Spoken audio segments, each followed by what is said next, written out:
Hi, I'm Emily Watkins, and this is the WBFO Disabilities Beat.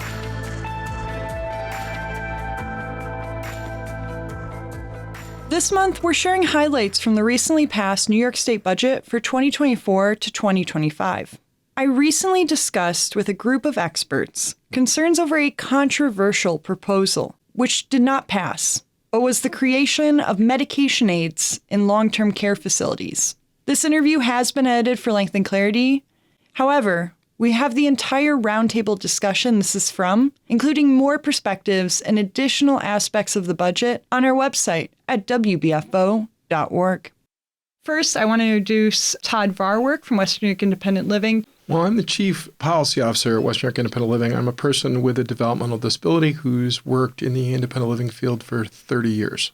And Stephanie, you also work at Western New York Independent Living. Tell us a little bit about you. Hi, I'm a person with multiple disabilities, and I am the Chief Operations Officer. And tell us a little bit more about Western New York Independent Living as well. So we are a family of agencies, including 3 independent living centers, which support people with disabilities and living a full and inclusive life in the community. Great. And we've also got Craig Donatelli and his parents, Joyce and Max. Yep.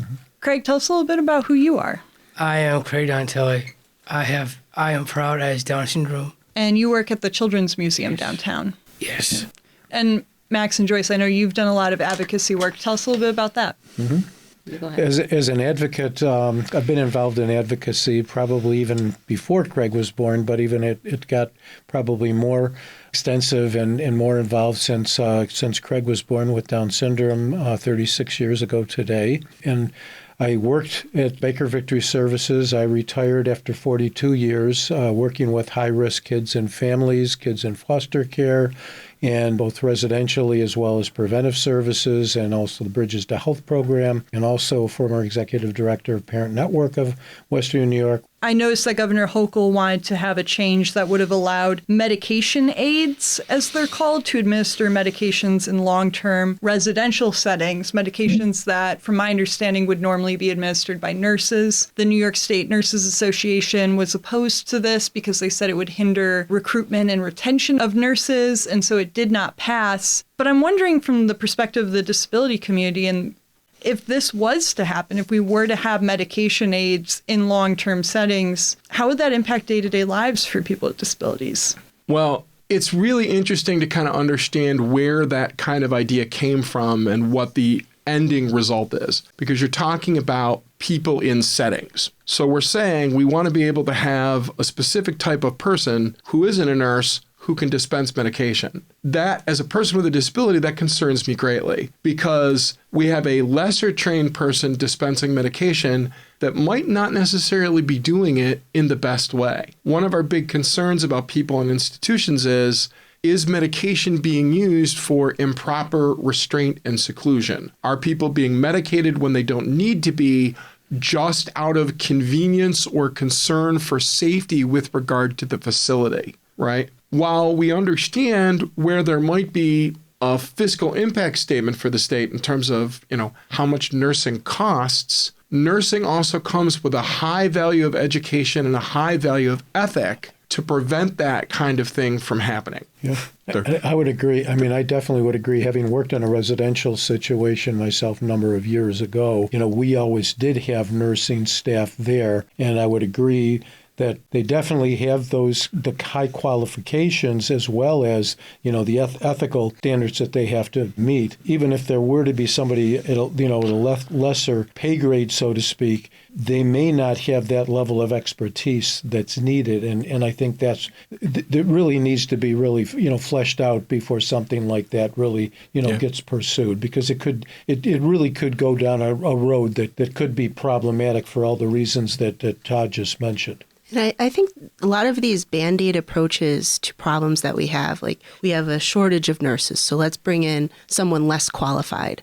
It doesn't increase our quality of care or what it's like to live in these different settings. And, we have to do better than that and figure out a longer term solution to maintain the quality. So I think it makes a lot of sense what the union stood for, to say, no, this is a nurse's job. And, we have to think about the unintended consequences of having less trained people who are put in long-term settings that, might be more of an institutional setting where they have to maintain the environment. So again, that idea of over-medicating or using different medications, we would rather have the more qualified person and not a Band-Aid solution to this problem. The other thing, too, and that's to separate out, too, that being able to dispense medications is different than ordering the medication. So that if somebody is there and they're dispensing medications that have been ordered by the professional, that's okay. I mean, I don't see that that's a problem as long as they're trained and they know, what their specifically, job is related to that. Because there is training that goes with paraprofessionals where they do the dispensing of medications, which is different than actually ordering them, prescribing them, and either on a PRN basis, as needed in a situation, during a person really going through a very difficult time, it being explosive and may needing a PRN.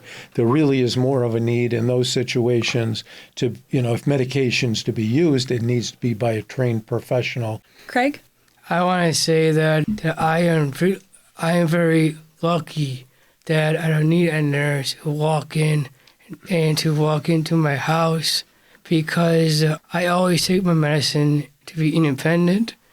And when people are out there into Willowbrook, people are scared. They are not good. But what that is, I'm an advocate for them to be out and to be freedom and to, get a job as the guy did. Yeah. Craig makes a very good point about how the value of nurses actually increased to coming to this point because of the event of Willowbrook. Because part of that investigative report was untrained people making medical decisions that created the horrific conditions in Willowbrook. I think it's really important, though, that we build on that and remind about everything in this budget. What we're shocked about is they come up with these ideas and they're negotiated in the budget, and for a lot of them, whether we win or lose, we find out after the fact. Nobody from the health department came to a group of people that were living in these facilities and saying, hey, how's that nurse working for you? Right? Other than we don't have enough nurses, we need to be able to make sure medication is dispensed. Who else did they talk to before creating this idea? Nothing about us without us needs to be something that includes the New York State Budget Department when they're coming up with a budget design and the subsequent departments.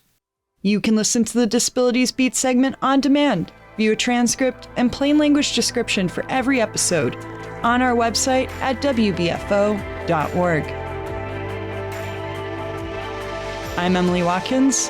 Thanks for listening.